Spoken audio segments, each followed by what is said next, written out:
Hello friends, आज का जो वीडियो है वो बहुत ही ज़्यादा इंटरेस्टिंग टॉपिक पे होने वाला है। जैसा कि आप सभी जानते हैं कि जैसे ही बच्चे का जन्म होता है तो कई लोग हमें अलग अलग तरीके के सुझाव देने लगते हैं और हम मॉम्स बहुत ज़्यादा कंफ्यूज रहते हैं कि हम किसे माने और किसे ना माने। इसी पर मैं आज आपको कुछ मिथ बताने वाली हूँ। तो सबसे पहला मिथ ये रहता है कि जब बच्चे का जन्म होता है तो उसे शहद चटाना चाहिए, पर यह बिल्कुल गलत है। बच्चे को शहद नहीं चटाना चाहिए क्योंकि शहद चटाने से बच्चे को इन्फेक्शन होने का खतरा रहता है। सेकंड मिथ रहता है कि जब बेबी बोर्न होता है तो उसे हम पुराने कपड़े पहनाएं। उसके पीछे ये रहता है कि जो पुराने कपड़े होते हैं वो कई बार धुले हुए रहते हैं, इसलिए वो सॉफ्ट हो जाते हैं। लेकिन ये मिथ है। इवन मेरी मदर इन लॉ और सिस्टर इन लॉ ने भी मेरे बेबी के होने से पहले ही उसके लिए न्यू क्लॉथ्स लिए थे, क्योंकि उन्हें भी यही सही लगता है कि बच्चे को नए कपड़े पहनाना चाहिए, क्योंकि नए कपड़े हम अच्छी क्वालिटी के खरीदें, उन्हें हम 1 या 2 बार बेबी डिटर्जेंट में वॉश करें और उसके बाद हम उन्हें इजीली पहना सकते हैं। तो तीसरा मिथ ये रहता है कि बच्चों को आंखों में काजल लगाना चाहिए। काजल लगाने से आंखें बड़ी दिखती है और बच्चों को नजर नहीं लगती है, लेकिन ये बिल्कुल गलत है। अपने बच्चों की आंखों में काजल न लगाए, क्योंकि काजल लगाने से स्क्लेरा डैमेज हो जाता है और काजल के जो पार्टिकल्स होते हैं वो स्क्लेरा पे चिपक जाते हैं, जिससे कि बहुत ज्यादा इन्फेक्शन होने का खतरा रहता है। उसके बाद नेक्स्ट मिथ ये आता है कि कई बार जो मालिश वाली आंटियां रहती हैं वो क्या करती हैं कि बच्चों की नाक में और उनके कानों में तेल डाल देती है, जो कि बहुत ज्यादा गलत है। बच्चों की आंख या नाक में तेल बिल्कुल भी ना डालें या माँ का दूध भी ना डालें, क्योंकि उससे भी इन्फेक्शन होने का खतरा रहता है। इसके अलावा नेक्स्ट मिथ ये रहता है कि कई लोग सोचते हैं कि बच्चे को प्यास लगी होगी, उन्हें हम पानी दे दें। तो हम बच्चों को पानी बिल्कुल भी ना दें 6 महीने तक, क्योंकि माँ के दूध में सफिशियंट पानी रहता है, तो इसलिए बाहर से हमें पानी देने की बिल्कुल भी ज़रूरत नहीं है।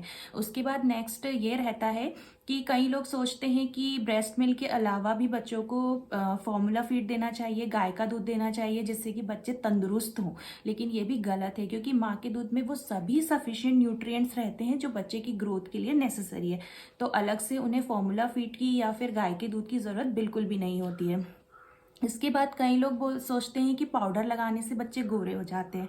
तो ये भी बिल्कुल गलत बात है। पाउडर लगाने से बिल्कुल भी गोरे नहीं होते बच्चे, सिर्फ एक फ्रेशनेस उन्हें फील होती है। इसके अलावा पाउडर लगाने से कई बार स्किन ड्राई हो जाती है, और कभी हम लोग पफ से पाउडर लगाते हैं तो पाउडर के आँख में, नाक में, कान में जाने का भी बहुत ज़्यादा डर रहता है। तो इसीलिए आप जब भी पाउडर लगाएं तो हाथ से लगाएं, पफ का इस्तेमाल ना करें।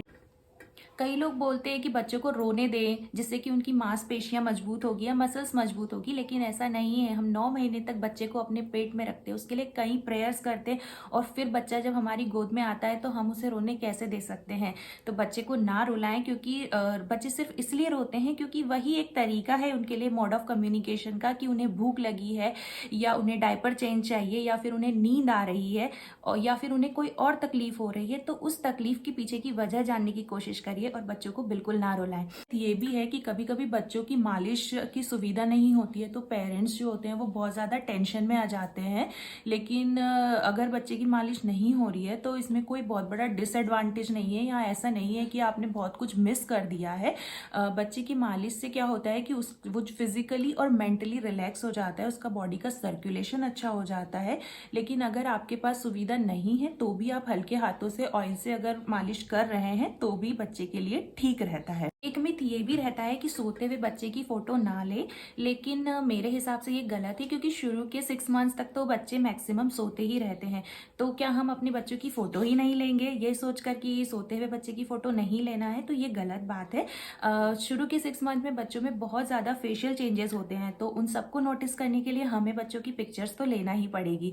ये भी है, लोग कहते हैं कि जब बच्चे के दांत आ रहे होते हैं, टीदिंग हो रही होती है, उस वक्त माँ को उसके टिप नहीं देखना चाहिए, नहीं तो कि बच्चे को फीवर हो जाता है या उसे डायरिया हो जाता है। लेकिन मेरे हिसाब से ये बिल्कुल गलत है, क्योंकि बच्चों को दांत आने के समय पर फीवर आना और डायरिया होना थोड़ा सा कॉमन है, लेकिन ये माँ के बच्चे के दांत देखने की वजह से है, तो ये सोचना बिल्कुल ही ज्यादा गलत है। एक मिथ ये भी है कि कई लोग ना दो बच्चों को आपस में कंपेयर करने लगते हैं, जो कि बिल्कुल गलत है। हर बच्चे का ग्रोथ पैटर्न अलग होता है, हर बच्चे का डेवलपमेंटल माइलस्टोन अलग होता है। कोई बच्चा जल्दी रोल ओवर होना शुरू हो जाता है, कोई लेट होता है, किसी के बच्चे के दांत जल्दी आ जाते तो किसी के लेट हो जाते। तो आप किसी भी बच्चे को दूसरे बच्चे के साथ कंपेयर बिल्कुल ना करें। एक मिथ ये भी रहता है कि जब बच्चे छोटे रहते हैं तो उन्हें बहुत टाइटली रैप कर दिया जाता है ताकि उनके हाथ या पैर सीधे हो जाएं, तो ये बिल्कुल गलत है। हाँ, आप रैप करने से बच्चों को होल्ड करना थोड़ा सा आसान हो जाता है, लेकिन ये कि उनसे उनके हाथ पैर सीधे हो जाएं तो ये बिल्कुल गलत बात है। ऐसा होता है कि जो मालिश वालियाँ रहती है वो कहती है कि आपके बच्चे की गर्दन छोटी है और वो उसे सिर से पकड़ के झुलाना शुरू कर देती है, जो कि बिल्कुल गलत है। अगर बच्चे को थोड़ा सा भी गलत तरीके से उन्होंने होल्ड किया तो उसे काफी ज्यादा प्रॉब्लम्स हो सकती है, तो प्लीज इस तरीके से ना कराएं। और एक हम लोग ये भी सोचते हैं कि हम बच्चे का स्लिप पैटर्न चेंज कर सकते हैं, तो हम बच्चे का स्लिप पैटर्न बिल्कुल चेंज नहीं कर सकते हैं, क्योंकि इनिशियली जब बच्चे बहुत छोटे रहते हैं तो वो 16 to 18 आवर्स तक सोते हैं। उन्हें जब सोना होता है वो तभी सोते हैं, और जब उन्हें भूख लगती है, बच्चे जब इरिटेट होते हैं तो वो उठ जाते हैं। तो हम बच्चों का स्लिप पैटर्न बिल्कुल भी चेंज नहीं कर सकते हैं। तो फ्रेंड्स, यही सारे मिथ थे जो मैं आपके साथ शेयर करना चाहती हूँ। यहाँ पर मैंने जो भी मिथ आपके साथ शेयर किए वो मेरा मानना है, मेरी अपनी सोच है, लेकिन आपको क्या सही लगता है या क्या गलत लगता है ये पर्सनली आपका डिसीजन है। आई होप आपको ये वीडियो पसंद आया होगा। तो अगर आपको मेरा वीडियो पसंद आया हो तो प्लीज लाइक करें, सब्सक्राइब करें और इस वीडियो को ज्यादा से ज्यादा शेयर करें। बाय।